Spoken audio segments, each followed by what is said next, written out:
Yes, you know what? I will note all these questions and I will ask them later on. It's gonna have a Canadian flair for sure. All right. Sports. Golf. Line. Do you guys even know where Vancouver Island is?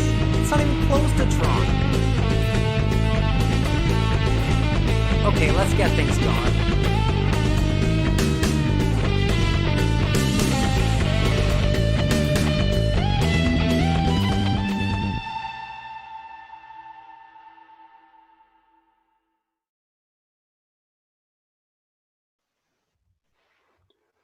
Hello, and welcome to the Unnamed Sports Show on the Sports Talk Line Network. I am your host, Joshua Griffith, here to get you caught up in the latest in the world of sports.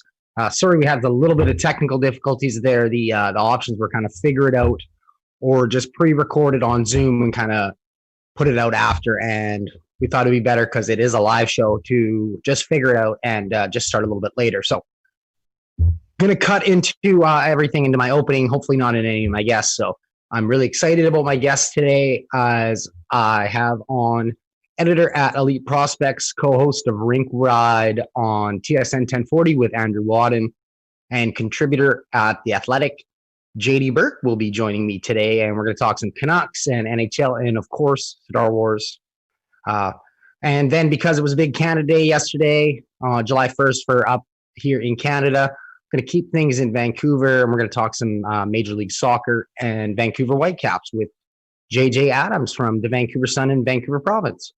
So there is a lot to get caught up with. The MLS's back tournament that is supposed to start in just under a week, actually. So we're going to talk lots about that. It's truly going to be a Canada Day episode. You see I'm wearing my red shirt. But before we get into my guests, I'm going to run down with as much time that I have here. Going to get you caught up with things. So we had a lot of news coming out of the NHL today as they've finally decided on their two hub cities. Bob McKenzie reported earlier this morning that it looks like it's going to be Edmonton and Toronto.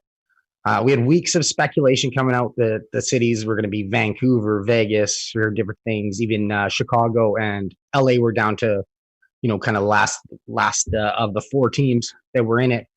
It's probably the best decision by the NHL in regards to the safety of the players. Once Dr. Henry was like, no, BC, I don't think so. Then it was basically a lock, it being Toronto and Edmonton there.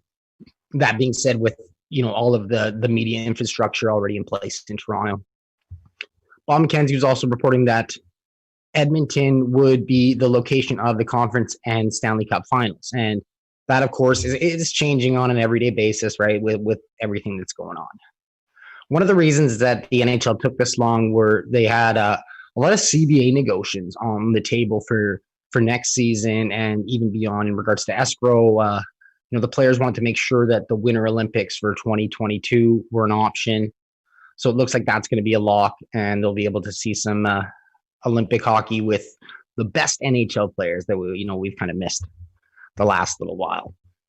There is some Canucks news from on and off the ice, and I'm going to shorten this up a bit because me and JD are going to touch into this a little bit later. But players have been skating, which has been great. It's good to see them back on the ice. The social media group has been teasing us with just like videos of Quinn Hughes and Elias Pettersson with his slap shot, just rifling it from that spot that he loves. There's also been some off-ice news, which, of course, is Vancouver. Just want to get you caught up. If you didn't know already, Jake Virtanen, Shotgun Jake, he's awesome. So that's it. And like I said, I'll chat with JD about that a little bit later and about Star Wars, the rest of the NHL, and his favorite White Claw flavor, because I saw a little bit debates about that, but there shouldn't be debates. Major League Baseball, they came back. We missed it last week. They're coming back with their schedule. It's not without some casualties, though, as minor league baseball. So for us here in Vancouver, because I'm going to keep it Canada Day on the show, the Vancouver Canadians won't be playing their season, which sucks because they do some great local ball out of Nat Bailey Stadium. I don't know what it's called, something stupid now, and Scotiabank or Rogers. They bought everything. So there is a return to play plan for Major League Baseball, but I'm still really confused about it. I know the players are going to be chartering in, they're going to be staying at the hotels and just going right to the stadiums and stuff, but there's still so many problems with this. You can see already with like the Toronto Blue Jays just Shi Davidi. He dropped some news earlier about the Toronto Blue Jays having permission from all three levels of the government in Canada to resume their training camp in Toronto, which would be great. And they just actually received word about an hour or so ago, about 2 p.m. Pacific time, that they were going to be allowed to do that. And they're still waiting to hear back from the federal government about a actual regular season and what they're going to have to do from there, or if they're going to have to head back down to Dunedin, which probably wouldn't be high on their list. Again, I mentioned it in other episodes. It's not high on my list to go down to Orlando right now. So we're going to keep things in Toronto a little bit and talk about the Toronto Raptors and the NBA, because they have really amped up their testing in the last little while, and they've announced that between June 24th and June 29th, 344 players were tested and 9 tested positive. So that brings the NBA's numbers up with like complete all of their staff and player testing to 1,235 people tested with a 35 positive test. So that's a 2.8% positive test rate. And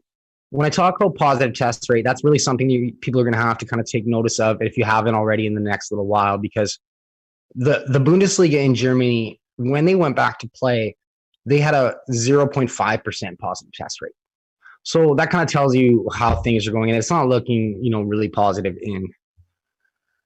in Orlando right now, like I said before. So the NBA did release their schedule if you did miss it. They'll start on July 30th. We're going to have a nice doubleheader with the Utah Jazz and Zion Williamson from the New Orleans Pelicans. It's going to be at 6:30 p.m. Eastern time. And we're going to have an all LA Lakers versus Clippers showdown. And that will be on at 9 p.m. So the Raptors will kick off their schedule on August 1st, and they will play the Lakers, actually. And then they'll have 7 other games, and they'll end with the Denver Nuggets on the 14th. Playoffs will get resumed after that, and we'll find out everything that's going on in the NBA. But before NBA gets kicked off in Orlando, we need to do some kicking off of the MLS. And 6 days is literally all that is supposed to be between us and the MLS getting back to action. It's supposed to get underway is a key phrase, I think, there, because as of Thursday morning, Dallas FC had 9 confirmed positive tests. According to Sam, I'm going to butcher this name, Sam Stejskal and Paul Tenorio of the Athletic Soccer, that's 9 positive tests. That's supposed to be Vancouver's opponent in the first game, and that's a week from today. That's supposed to be on the 9th of July. I don't know how they're going to pull that one off. I'm curious to see, but I don't know. Hopefully they can figure it out. There's also more casualties coming out of MLS. Ike Opera from Minnesota United has had to pull out from the tournament due to injury, and Carlos Vela from LAFC won't be joining either, but that's due to COVID-19 related health issues, and they just wanted to take precautions. So we're going to be talking more MLS a little bit later as JJ Adams, like I said, will be joining me. He's squeezed me into a super busy day today. So we actually have some NFL news to talk about here as I wait for my first guest to join me, which is great because the NFL has been a little bit silent. And Bill Belichick, you crafty cheater, you. So if anybody missed it, Cam Newton signed with the New England Patriots, and he will be competing, like they said, for a starting quarterback position. It's a really intriguing signing, considering Cam Newton's health in the past. But imagine if his health is good. Like what the New England Patriots, I'm sure a lot of people were kind of pegging them as having a lesser of a season this year, but it looks like with Cam Newton at the helm that they could have themselves a pretty good season. And then also, you saw this is just perfect. New England Patriots, as they lost a third round pick in 2021 for Videogate for what they were doing filming the Cleveland game there. And they lost $1.1 million as well. So if Cam Newton plays well this season and doesn't re-sign with the New England Patriots, they will receive a I don't even know why. I wrote this word and I was like, I can't spell it, so I don't know why I'm going to be able to say it. They're going to receive a compensatory third round pick. And so in 2021, that's exactly what would have lost. So this is the reason that people hate the New England Patriots, I think. They're just because they just find ways to always get around the systems. We got some more news from the NFL as they kind of had their first real setback due to COVID-19. They'll only be playing a 2-game preseason schedule. And honestly, the number could be closer to 0 or 1 by the time we get going finally there. Training camps are supposed to start on July 25th to 29th, depending on the team. And I mean, I don't really care about preseason games. The players don't care about the preseason games. The good players don't ever play. It's just the backups. It's the players that you won't even see in the regular season. So I'm really not too worried if we don't get regular season games. It is interesting, though, that the NFL is finally being affected by this, as they kind of thought that, they were going to get out of things scot-free with regards to, the whole COVID-19 process. So just going to move on here, but I just want to check in and see if one of my guests will be joining me here. But because we do have a fair bit of other sports news here. So just, again, things are on the fly. So I want to give a huge congratulations to Lionel Messi, who finally joined my man, the GOAT, Cristiano Ronaldo, to hit the 700 mark in goals. There is nothing wrong with second best Messi, okay? Remember that, buddy. Nothing wrong with second best, especially Cristiano Ronaldo. Third and fourth best is kind of what they're battling out right now in the English Premier League, as we already have the champions crowned, and Manchester City looks to have that second position locked up. But third and fourth, nobody really wants it right now. Chelsea, you say what you want about the VAR against West Ham, but Chelsea lost, okay? And so did Leicester City. Leicester lost to, Man City? Manchester United. Do they want to maybe move up there? They're tied with the Wolves with 52 points, going into play this weekend. So I'm not hearing back from JD, but try and get him contact with him to see what I can do to move forward and bump things on quicker, unless he's joining me right now. Lee, do we have anything going on?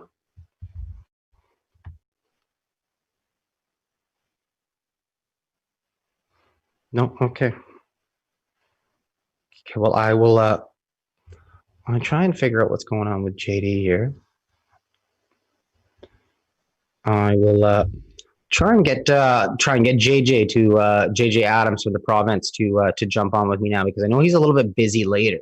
So it would actually almost be perfect if I could get him on to join me now, because then I'll probably have more than, he was saying, he's like, I'm going to squeeze you in, but I got a really busy day. He's got some stuff to do at 4 p.m. today. So if I'm able to get JJ on first, and then maybe we can get in touch with JD Burke and find out what's going on with him today. I know the Canucks did media availability, but don't know. I was really excited to talk to JD about Star Wars and White Claw. So well, I wait to hear back from that. I know that we have some golf going on right now, and we had some golf last weekend, actually. I don't know if anybody saw McKenzie Hughes, the Canadian, ended up finishing third, and he shot in the first round on Thursday, shot a 60. So anybody who knows for golf, that's a pretty impressive score, 60. You're flirting with the 50s. He wasn't able to hold it off, and he ended up getting third for that tournament. So we do have some golf going on right now. The Rocket Mortgage Classic is happening, And we got Daniel Redmond. He's tied for your leader with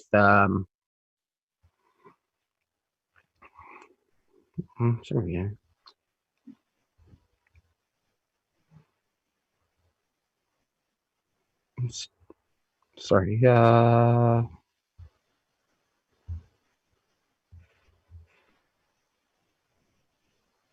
No, he's tied for he's tied for your lead at under 7 with Stallings, and at top Canadian in the field.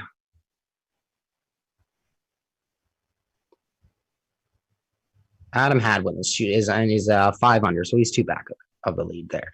I don't know if anybody's saw Bryson DeChambeau golfing lately, but holy smokes, that guy has put on some muscle, some power. I don't know what you'd call it. It's a little bit of an interesting approach for a golfer to do, but he's going for like the power swings and just absolutely like rocketing things. Apparently he's shooting it over the practice screen in driving range. So it's interesting to see with golf back now, and we got tennis coming back again here in August. Like I said, we actually have a lot of sports coming back now too. I mean, which is great. Like I said, I mean, we had some great goals. Like I said, Lionel Messi scored his 700th, and it was a nice goal. And not to be outdone, the same day, Cristiano Ronaldo fired just an absolute rocket for Juventus in their victory. So it's good to see sports coming back on. One of the things that I was really, again, hoping to talk to JD about, because I'm curious as to what the NHL is going to be doing in regards to having hockey back, right? One of the things I wanted to talk to him about was I'm sure everybody's seen it, is the Jake Virtanen incident at Celebrity. So was out yesterday on social media that Jake Virtanen was out partying at Celebrities with a couple buddies and getting bottle service and having a blast, having the time of his life there. And it was caught on social media and people were making a big deal about it. Kind of wanted to ask him, because I felt it was just ridiculous, got blown out of proportions. If anybody saw all the like stipulations and the precautions that celebrities are taking to even open, I think JD actually tweeted this, that it's, well, why would anybody want to go there? It's basically like a shitty restaurant with loud music. So, I mean, he's out there, he's following the precautions. He's still in phase 2 in regards to NHL players. He hasn't moved into phase 3 in training with the team and quarantining with them at the hotels or anything like that. So he didn't break any team rules. The team kind of addressed it and released a little short statement that just, we talked to Jake and that's it. Moving forward, he's in phase 2. So as we move into phase 3, things are going to get a little bit locked down.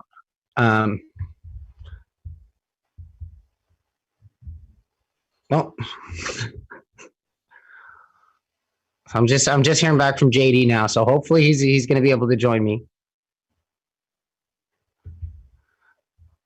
Which is good, because I'll save some of these questions that I was going to ask him for, if he can jump on with me here. So again, that's one of the reasons why I love doing it live. So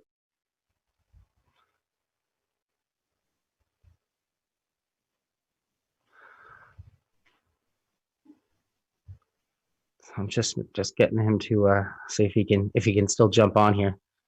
I can't repeat some of the things that are being texted to me. So I'll spare you guys for that, because I'd like to keep my show PG rated, and I think we only get like 2 swear words or something like that. So, and they have to be like in context or almost like really light swear words, like like the kind that your grandma, we used to get really mad at you for saying, like hey, like, it's not even a swear word, Grandma. Damn isn't a swear word. Wait, Lee, damn's not a swear word, right? It's not on the list. Okay, perfect. Yes, damn is approved. I can say damn.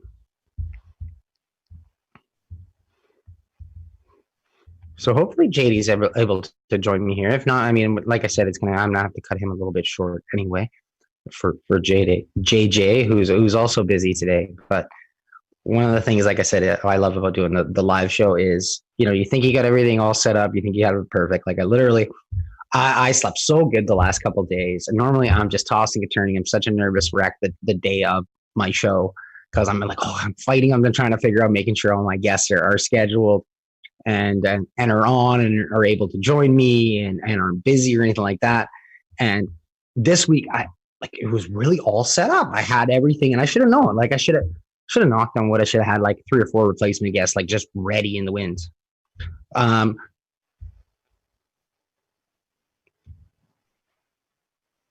So I didn't, obviously, this week, but that's fine because I'm going to have, so I'm going to switch it around here. So like I said, so I'm working my phone. I don't know, you guys can see because I'm working my phone here. And so I'm going to have JJ join me first, and then I'm going to have JD join me after. So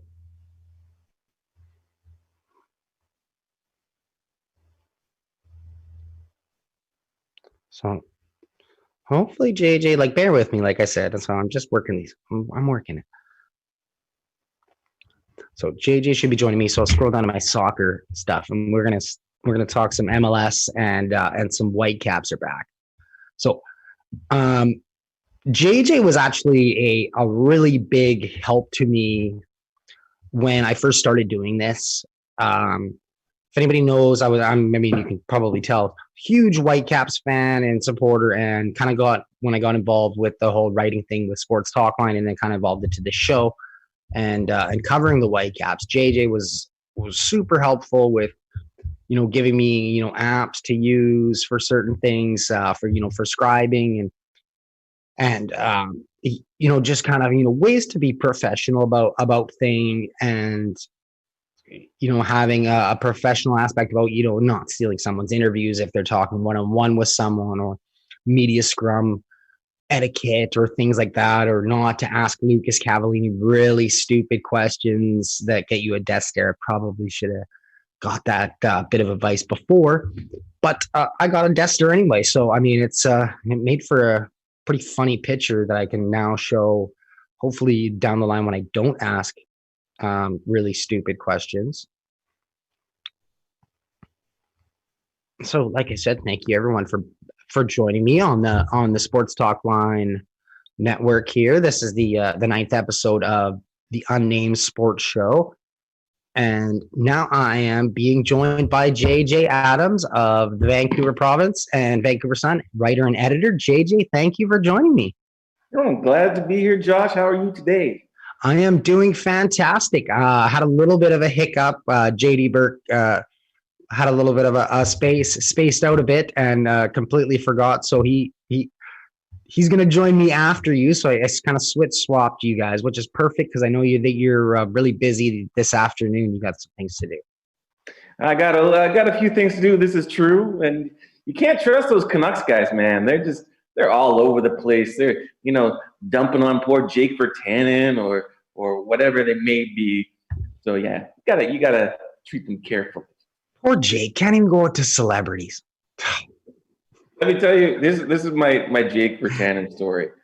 I have not met him, but when I meet him in person, I'm gonna give him an apology, because back before he joined the Canucks and he was playing in the World Juniors, I came up with a headline that caused a little bit of a furor. It was GOAT medal winner. It was Jake Virtanen, and people just went off. They thought we were dumping on the local kid. All I was trying to say was that he was getting blamed for all of Team Canada's shortcomings, but people took it the other way, like we were blaming Jake for it. So he took a lot of heat for that. We took a lot of heat for that. So next time I see him, I'm gonna give him an apology from one Jake to another. Absolutely. Yeah, isn't that the thing though? Sometimes, I mean, you never know when you look back at it. I feel bad for the young lady who is a great writer and does some great stuff with some Canucks podcast there. She's been taking a lot of heat on Twitter for for even posting that video online. So I mean, yeah. So like, how you seem to be doing good. You're doing better than FC Dallas. Man, I am not. I don't have the Rona. As far as I know, I'm symptom free. I haven't had a swab shoved into my nasal cavity yet. But as far as I know, I'm healthy. But man, FC Dallas, 9 players, 1 member of their coaching staff. That's like a third of their team, and they're supposed to play the Whitecaps a week from today, so next Thursday. And I don't know. They're in quarantine right now. They're not allowed to practice. Who knows how many other positive tests are going to come out of this? It's not looking good for that first game for Dallas versus Vancouver. That's for sure. No, and then I mean we had I think Columbus too had a reported case today as well. So I mean that's only one, thankfully, but they were out training all together and apparently all at the facilities together, and we know how this virus works. So here's the thing that is it's kind of worrying for me when you look at this situation is all the players from Dallas were coronavirus free when they left. When they landed, they were tested. Immediately, they had 2 positives. And then we saw these other positive tests come out in a few days after. Columbus, they've been in Orlando since, I believe, last Sunday. And they just had their first positive test today. So that tells me there is either a flaw in the testing and its accuracy, or there is a hole in that bubble that is allowing players to get infected. And it's really hard to know what the incubation period is, if like they are getting infected in Orlando and then testing positive, or if this is something that is, been in them latent and hasn't been detected by testing before they come to Orlando, in which case it kind of raises the question, are these tests even effective? So the next few days are going to be very, very interesting to see what happens with this tournament. Yeah, and I mean, I'm sure you're in the same boat as me. I mean, I want to see soccer back. I was excited, and already past tense for the Whitecaps to kick things off against FC Dallas. What did you make of the group and the Whitecaps schedule, if we're even going to get to that? I thought it was a pretty good schedule. I mean, all those teams the Whitecaps could beat on any given day. And it's despite the fact that people don't really seem to be giving the Whitecaps much of a shot, I guess, based on their results from last year. Yeah, past performances. Pretty fair. Yeah, and maybe the lack of big names they brought in aside from Lucas Cavallini.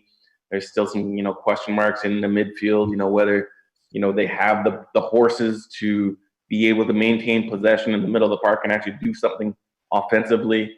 But as it stands right now, hey, those Whitecaps, they're in a playoff position, right? They're 7th in the West. So they beat the Galaxy away. Yeah. So there's got to be something to that, right? What year was that? Sorry, that was like what? Oh, that was this year. That's right. That was this year. Yeah, 2nd game of the season. It's been 2 games, right? Sorry, it just feels like it's been so long ago. It does feel. You know what? It's like I've had to go through the roster and get familiar with the team again, and familiar with the storylines and the strengths and the weaknesses of this roster. It's been weird. I was like, oh my goodness, yeah, Gianni Obikel. Man, there's a great story. The guy came in, played right back. He was fantastic against the Galaxy. It's like you almost forget about Bix and what he's done. Leo Owusu, we're gonna see what he has to offer. It's just been kind of fun to kind of get acquainted with the team again in terms of the personnel and who they have and the kind of style that they're going to play. And I know talking to a lot of the players there, I mean, they're excited about things. they don't have as I figured they would be a little bit more concerned about their safety things and protocols, but they seem pretty comfortable about everything that the MLS Players Association has set forward.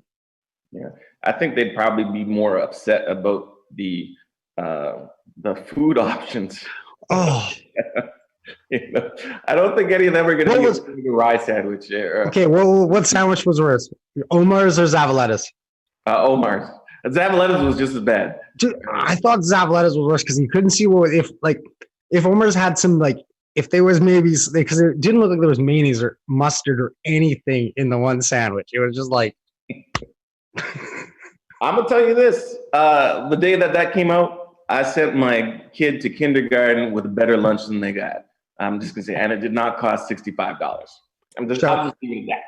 I'm just gonna leave it at that. Shout out to JJ Adams from the Vancouver Sun and Vancouver Promise for sending his kids to school with better lunches than the MLS players are getting. Mm-hmm. And I heard, it was the missed lunch. If they missed it, this is the one that they got delivered to. Who cares? That was terrible. These are professional athletes. Hey, but at least they've got unlimited access to all Coca-Cola and Kellogg's products. So they can drown their sorrows in Coke and eat all the Frosted Flakes that they want. Maybe they don't come away from Orlando with COVID, but maybe with diabetes from all the sugar that they're going to be ingesting. I mean, these are professional athletes, and these are the food options that are offered to them. Come on, MLS. Coca-Cola has vitamin water. At least, that's at least a little bit better of an option. Just because it says vitamin on it doesn't mean it's healthy. Have you seen I said it's at least a little bit better. Okay, I know I can see the sugar on it. You're still drinking just basically sugar water, but it's sugar water with vitamins. Sugar. Well, yeah. Well, okay, that makes it better. So they'll have nice skin along with their diabetes. I mean, it's just, come on. Yeah. Okay, so to pick it back up here a little bit more of a serious note. I mean, we're only 9 days. I think people are forgetting we're 9 days removed from the Whitecaps' dismissal of Mark Panis as CEO. What do you make of that situation?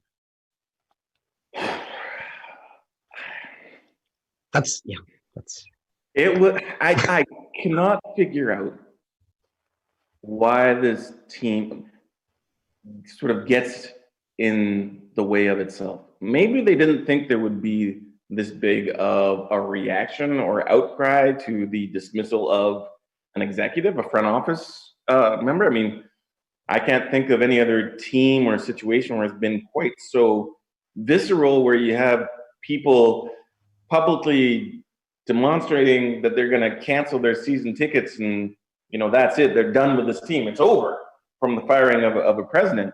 But I think what happened was Mark Panis had made so many inroads to repairing the damage to the relationship with the supporters and the community. And it felt like the team was really moving in a direction that so many people wanted them to go after a very tough past 2-3 years. We don't even have to go further back than that, just the last 2-3 years. And to have that kind of ripped away from them, I think was very, very upsetting. Now, the reasons behind it, we'll probably never know publicly, but it's really hard to imagine that a guy who was the president of a club in Serie A, there was a guy who was a vice president of marketing for the biggest NBA team in the world, biggest basketball team in the world, $1 billion franchise. And he was responsible for a lot of the fan initiatives for getting them the longest sellout streak in the NBA at the time. He was a part of that. It's hard to imagine that he suddenly came here and he was not good enough to sort of cut bait here with the Whitecaps. It just doesn't make any sense. And that's not taking anything away from Axel Schuster. I think he's a fantastic executive, an excellent sporting director. It was position that they desperately needed to fill. Yes. And I think he did a good job there.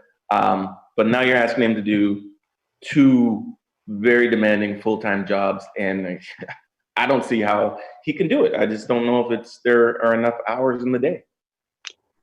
I tweeted, sorry, my producer let me know it's 16 days, not 9, sorry. But I tweeted after I said, imagine working for the Knicks and it not being the most dysfunctional franchise that you've ever worked for. I mean, I know it was a little bit different. It wasn't the James Dolan. I mean, but imagine working for the, like, so, and also things like you said, like the connection. So on the first home game, you know, I went out to the, you know, because former Southsider, and went out to the supporters pub and had a bite to eat before, you know, the game and all that. Well, who strolls in his suit? There's Mark, going table to table, shaking supporters' hands. Like the face was like, what is this? What is this? And then he walked off out of the bar down the street. He didn't hop into an Uber or hop into a cab. He literally walked off down the street and back down to the stadium. Yeah. So like, I mean, when you're getting like Southsiders and dedicated team supporters from like 10 years, I had Peter Sisman on the show like 2 weeks ago after it happened, and he just, the deflation was the only thing that I could describe it as. Yeah, absolutely. You're totally right. Like I think a lot of the supporters kind of feel like Charlie Brown from Peanuts. You know, Lucy's got the football there, and they go to kick it, and they're like, this time, I'm gonna get it. We're there. We're there. Everything's right. I got my kicking shoes on. And then it gets taken away from under them, and they end up flying through the air. And as they lie there on the ground, they're like, I'm not doing this again. You know, no more. Yeah, I think that's what happened, and it was just the straw that broke the camel's back, so to speak. There's been so much that has happened with this franchise, this club over the past few years, that I think it was that one step too far. You know, it was just that one bridge that couldn't quite take, and kaboom, the whole thing comes crashing down. I'll be very curious to see what their season ticket numbers are when they return to play at BC Place, because they were already at an all-time low, I believe. Thanks to Mark Pettis, who gave us that information, surprisingly, at the availability before the first home game. But once BC Place is allowed to have fans again, I wonder how many people are going to be in there. Like a lot of those people you talked about, you know, longtime supporters, people who had, you know, fought to get the general admission section brought in, you know, so they could continue sort of bringing that best sporting atmosphere in Vancouver kind of vibe to BC Place. A lot of those people are gone, and I don't know who is going to replace them.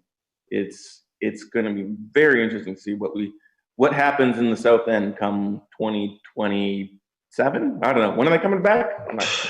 Yeah, I know. Can we just fast forward? Like, I mean, what's going to happen in 6 days? What's going to happen in 6 weeks? What's going to happen in 6 months? I mean, their MLS wants to return to play after with home games. So in August, I mean, who knows? JJ, I know you're a super busy guy, and I had to jump on a little bit early, but that's probably actually going to work out better for you, because I know you got your stuff to do today. So thank you again for joining me. What are you working on right now? What can people look forward to? Well, actually, in about 10 minutes here, I'm going to be talking with the CEO and sporting director, Axel Schuster, to find out what is happening with the Whitecaps. They were, of course, supposed to fly out Wednesday, to Orlando, but some testing, there were some questions that had some inconclusive results, made them postpone that. As far as I know, they've all tested negative, but they have yet to release any travel plans. So hopefully I find out what exactly the Whitecaps are planning as they head to Florida, who just broke a new record for the amount of coronavirus cases in for a single day. I think 10,109 in 24 hours, which is more than any European country had at their peak of their coronavirus pandemic. So, and that's just one state. So I'll be very curious to see what he has to say about the team heading down there to the belly of the beast. Absolutely, and excited to check that out. And everybody can check that out at the province.com. And I'm sure JJ will put it out on his Twitter. We're going to have all the links and stuff, obviously, at the bottom. JJ, thank you again for joining me. You'll be happy to know that JD, you've made him wait a couple minutes as he's been sitting in the waiting room here now. So, yeah, that's right. That's right. You wait for the Province, Athletic. Thank you, JJ. Have a great day. You too.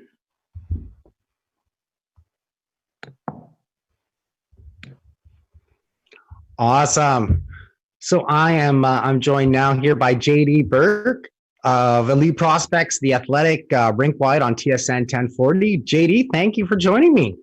Yeah, no worries. Sorry for the scheduling snafu. I've tried to make up for it with a shirt that I think is really gonna pop off. I want you to try and guess which Imperial General is on this shirt. Moff. Wrong. It's actually more obscure than that. It's Paul Treatham.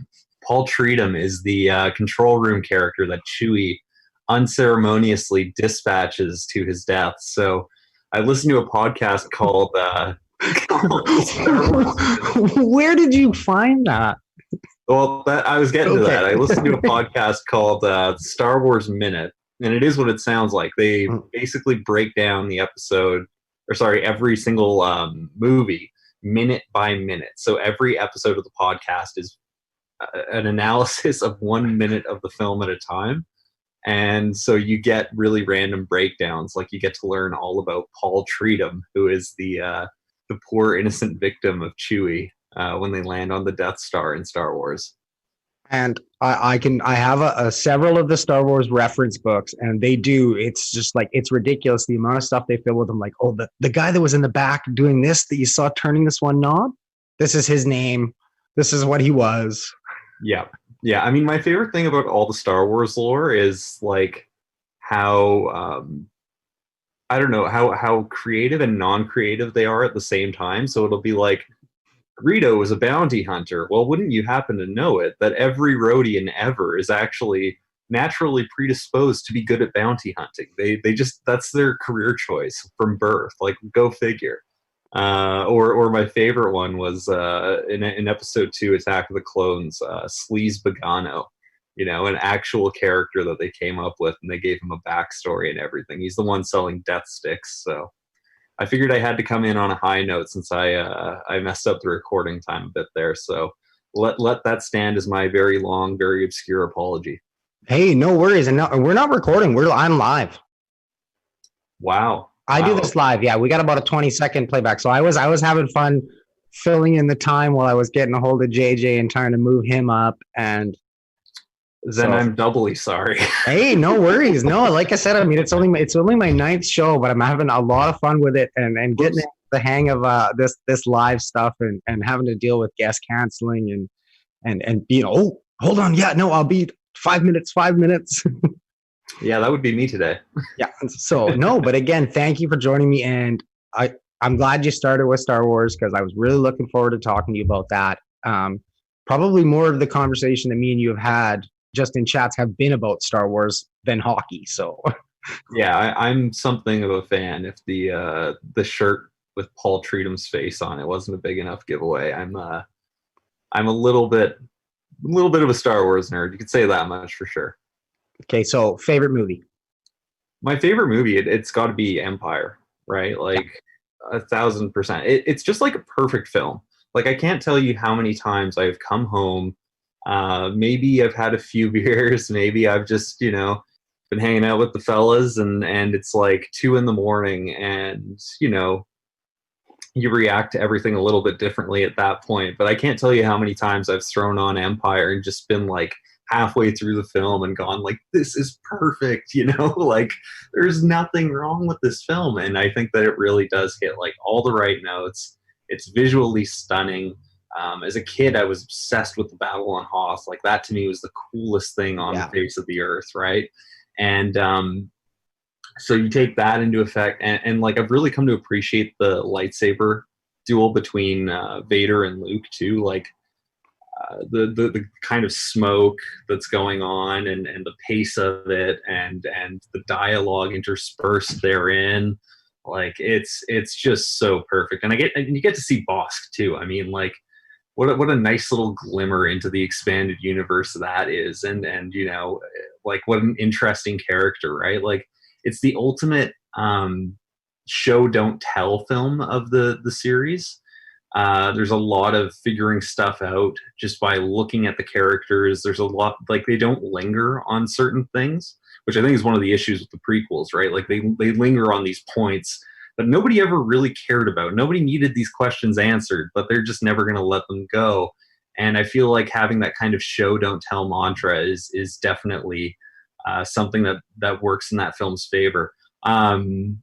Second to that would be Star Wars, or as the normies call it, New Hope. Yep. I think like George Lucas's biggest strength is world building, right? Like I think that what appeals to me about Star Wars is just the vastness of Star Wars. And right? the first one just set it up so. Like they go into a bar and there's a dude with a fucking hammerhead shark. Oh, I don't know if I'm allowed to swear. My apologies. That's one. Lee, thank you. Okay, we get two. We get two, and then I can't call it PG. So Gotcha.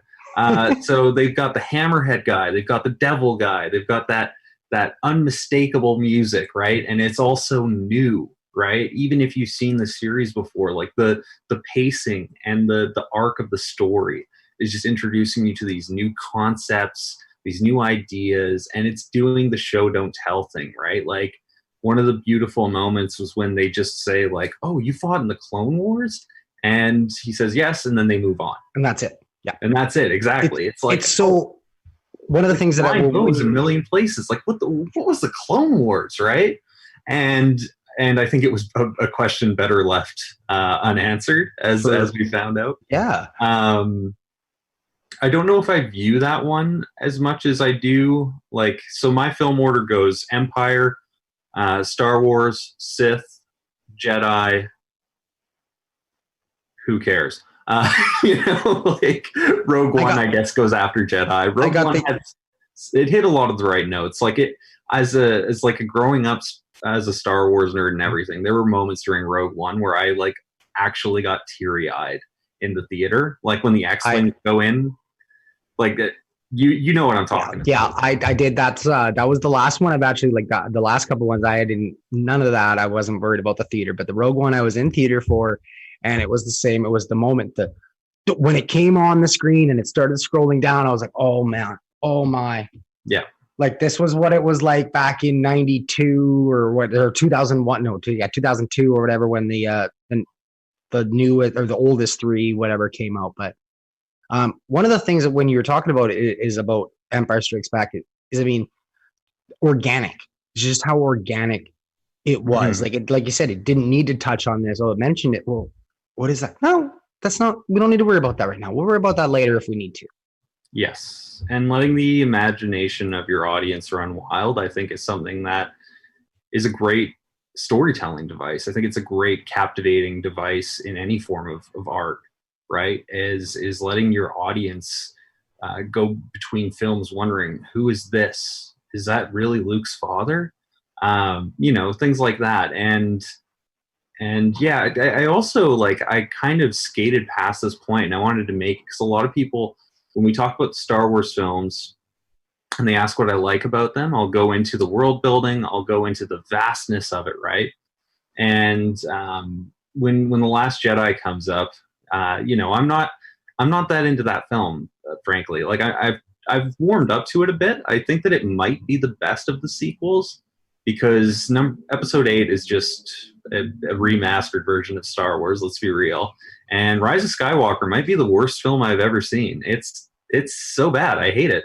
It makes me like violently ill.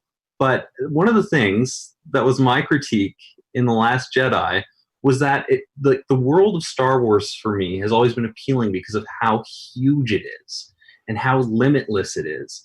And it has never seemed smaller in all my time as a fan as it did in The Last Jedi. And it's like the most obscure random critique. It doesn't seem to register with anybody.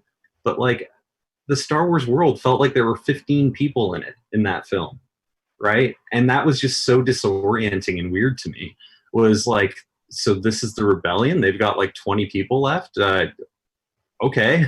You know, like I don't think it was ever that dire or sorry, this is the resistance now. Yeah, sorry. Yeah. I don't think it was ever that dire for the rebellion, and I don't think they ever had to, you know, scrape the barrel to the bottom to get to that point, right? Like I think again, letting your audience run wild with its imagination, creating these limitless possibilities, just constantly expanding the sandbox, right? So you can constantly replay and discover new elements. Like I think that is the strength of this medium. I think that is the strength of sci-fi, and I feel like they got away from that a bit with The Last Jedi. But yeah, no, I'd say that's my order in general, all that ranting aside. And yeah, just as long as I don't have to talk about The Rise of Skywalker, I think we're good. No, that's actually my order too, and I throw the Christmas special in there because we get we get Boba Fett for the first time. Yeah. Do you still call it Kazook? Pardon me? Do you call it Kazook or Kashyyyk? Oh, Kashyyyk. I call it Kashyyyk. Yeah, I call it Kashyyyk too. But in the Christmas special, they call it Kazook, right? Yeah, but they at one point they say Princess Leia.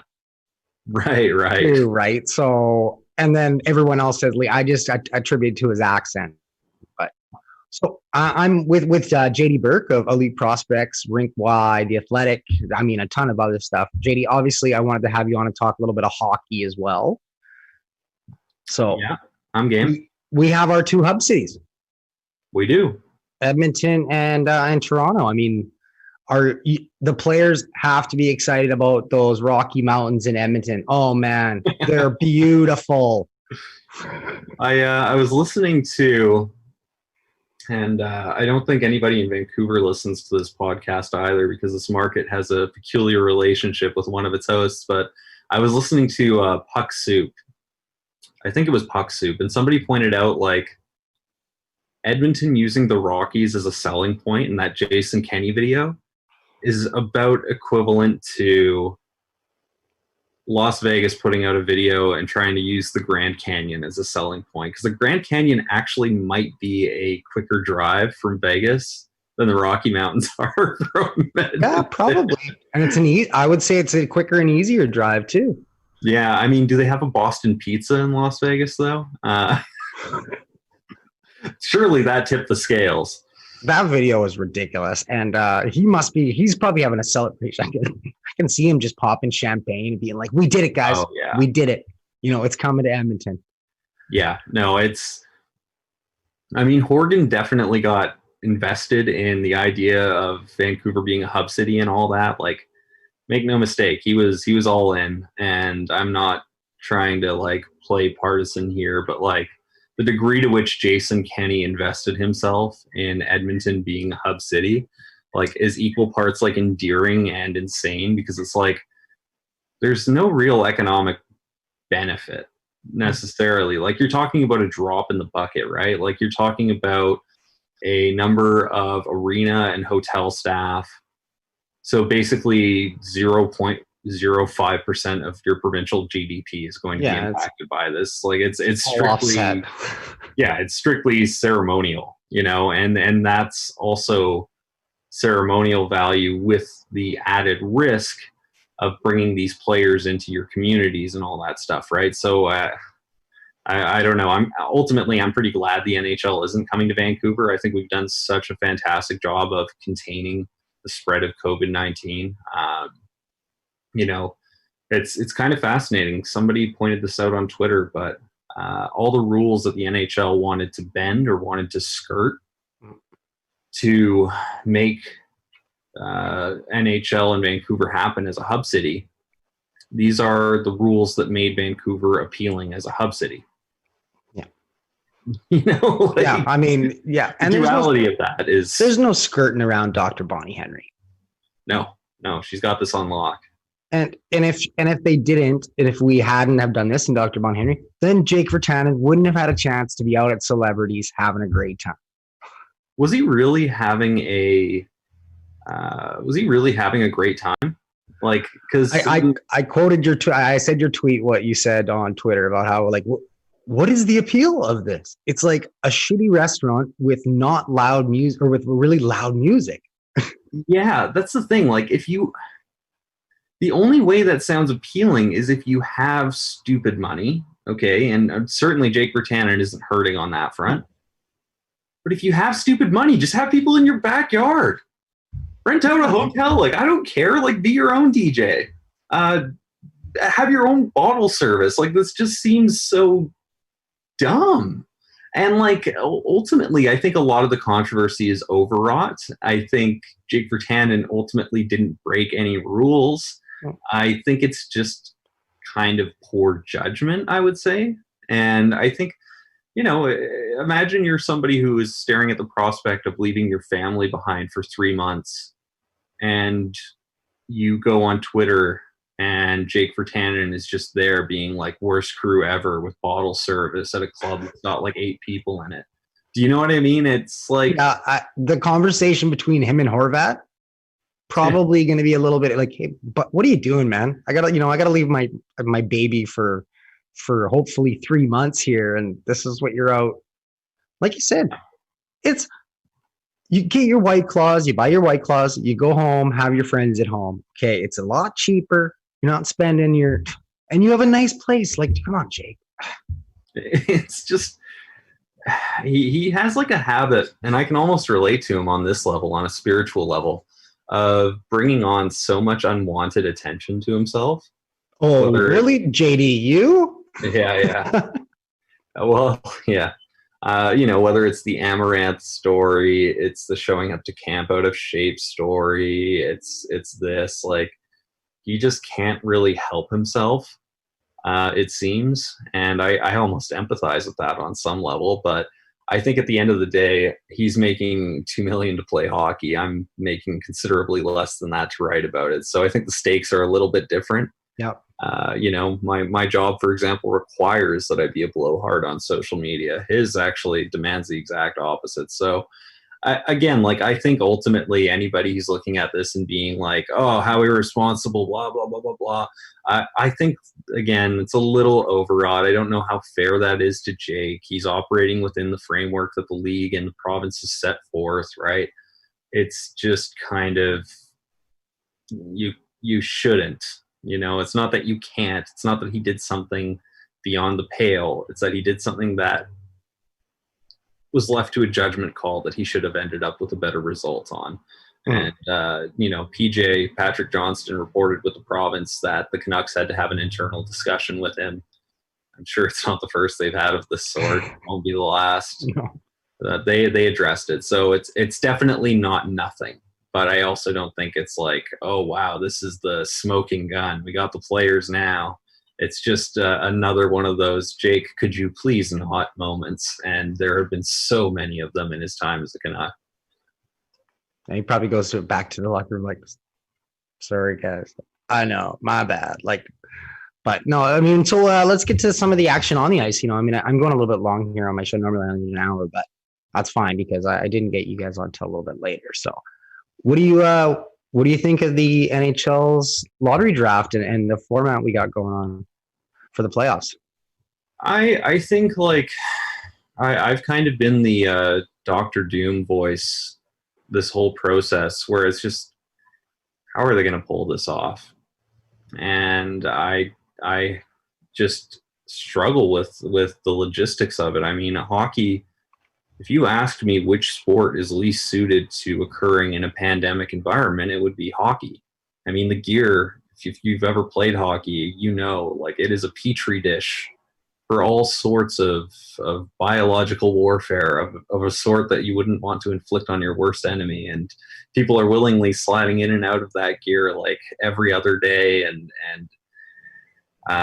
it's like every part of the game is about space and the limiting of space and the taking away of space and the contact, the physical contact. And through playing on a surface that players regularly spit on, it's just like a matter of habit, right? Do you see baseball players like spitting on first base? Well, no, but you will see an NHLer spitting as they go to take a face off. Little things like that. You're telling a bunch of athletes who play through broken bones. I think there was Jeff Carter.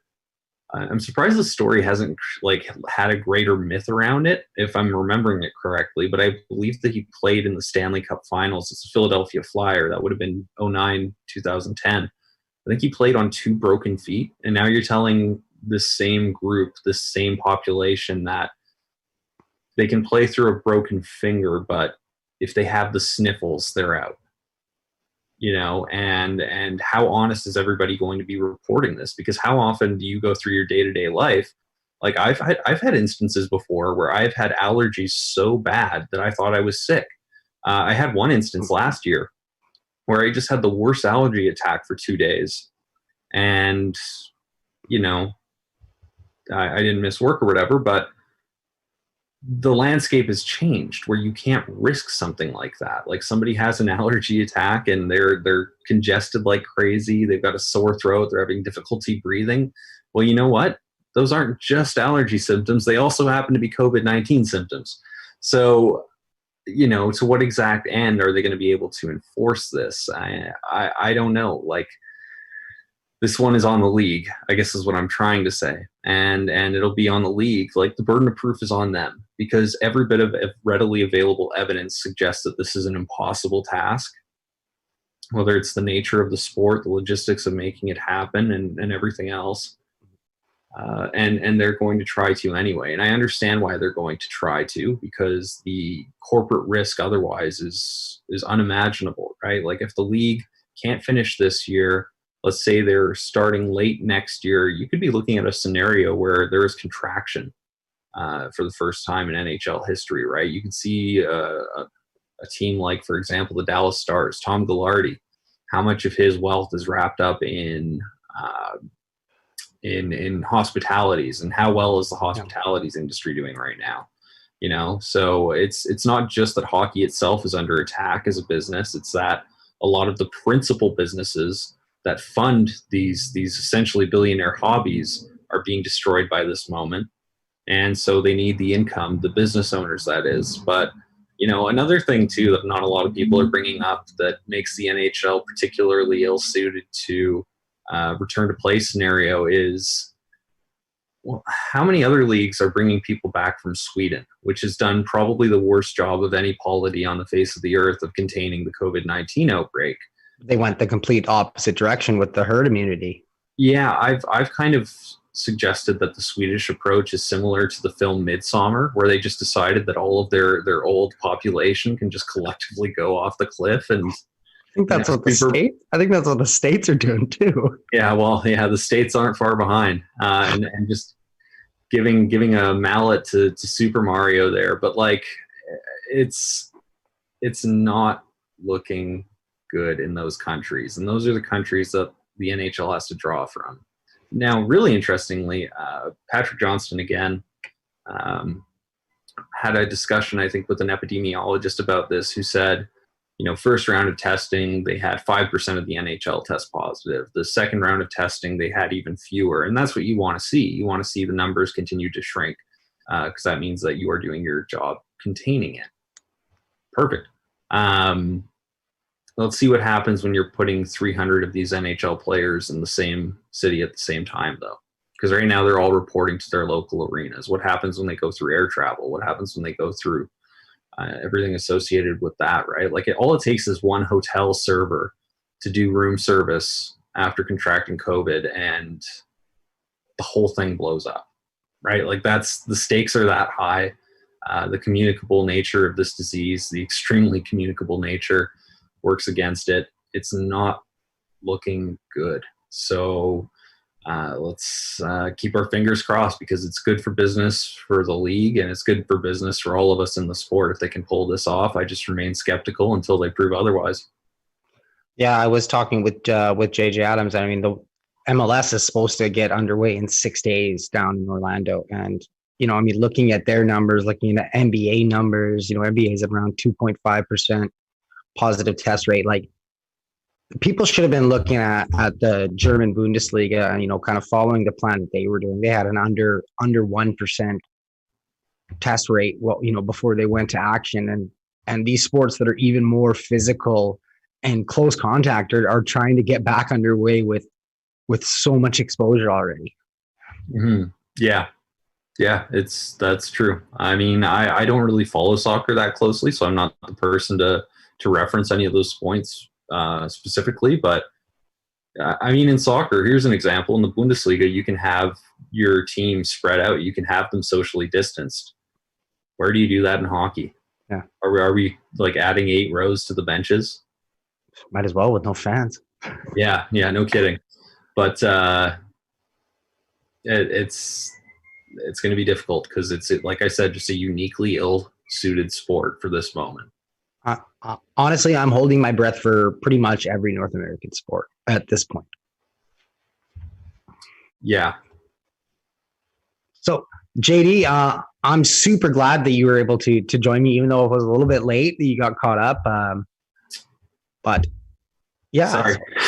Hey, no worries. It happens too. Actually, the only thing I didn't want to, lime is the best White Claw, right? Lime. So I've actually kind of come around to a new understanding of the White Claw hierarchy. And I'm familiar. Okay, I want to hear it because I love White Claws, and I want to thank you, Sarah Sivian, for. I want to single-handedly. She single-handedly. The Claw Queen. Yes, she brought them to Canada single-handedly, like one case at a time on her back, like a Sherpa. No, I've come to understand. Like, I wanted to like mango a lot. I wanted mango to be the best flavor. Problem: mango is not strong enough to subdue the vodka flavor. So when you're having a mango White Claw, you will get massive swigs of pure vodka, and that is gnarly as all hell. Now, black cherry, I used to think was a little bit on the cough syrup side, but it covers the vodka every time. So that's number 2 on the. I'm working backwards. Okay, so the 4th ranked one is mango. Okay. 3 is cherry. 2 is lime. Lime is delicious. Okay. It tastes the most like lime. Yes, that's what I love about it, is it actually tastes like lime. It really does. But pink grapefruit is the one for me that it has really, the best. Really kills it. I'm not a big it's pink grapefruit's number 2 for me. But I'm not a huge grapefruit fan at all. Like, I would never go and buy a grapefruit ever. But it does that good. Like, it's got that little bite too, and it covers everything nicely. Yeah, I mean, like, all the flavors I think are naturally good. For me, the big thing is like, can they cover up the flavor of the vodka? And that is how you set up the hierarchy of the claw flavors. And unfortunately, as much as I want to love the mango one, I'm a mango smoothie guy. I make that every day. It's just not doing it for me. No, sorry, Chris. Sorry, Chris Faber. Yeah, well, Chris Faber, I love him, but he's wrong. Yes, he is. Yeah, no. So again, thanks, JD, for joining me. What are you working on? What can people expect out of you? Yeah, well, my excuse for today is I'm being pulled in a million different directions. It seems like every half hour I'm in a different meeting. So working on getting set up for video content, working on getting set up for a podcast for Elite Prospects as well.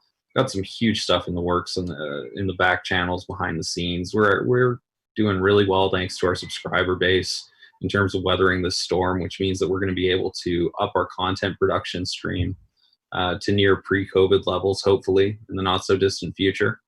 Again, let's just pray that hockey works out, and that'll kind of guide our business, I suppose. Working on a partnership with an analytics firm that's going to give us unparalleled access to some black box numbers for junior players and draft eligible players. We've got the draft guide coming out soon, and I'm going to be putting out a preview chapter shortly. So just stay tuned. Lots of stuff on the works is what I'm trying to say. So all of those links will be down at the bottom, and we'll tweet them out again after. Obviously, you can check out Elite Prospects, The Athletic Vancouver, J. Dylan Burke on Twitter. And so again, thanks for joining me, JD. Have a great day. Anytime. Thanks so much. Cheers.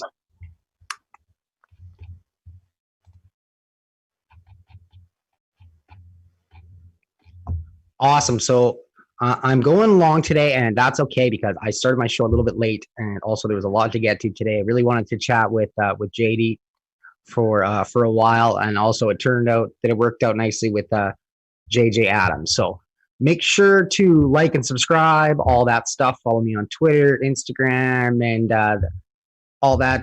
Check out the Sports Talk Line website. If you hit the notify button for my show, it'll tell you when I'm coming up every Thursday. And Lee is going to get out the podcast on Spotify and iTunes and Audio Boom, all that stuff. And I have been your host for the Unnamed Sports Show, Joshua Griffith, here on the Sports Talk Line Network. And as always, remember to love sports, all sports.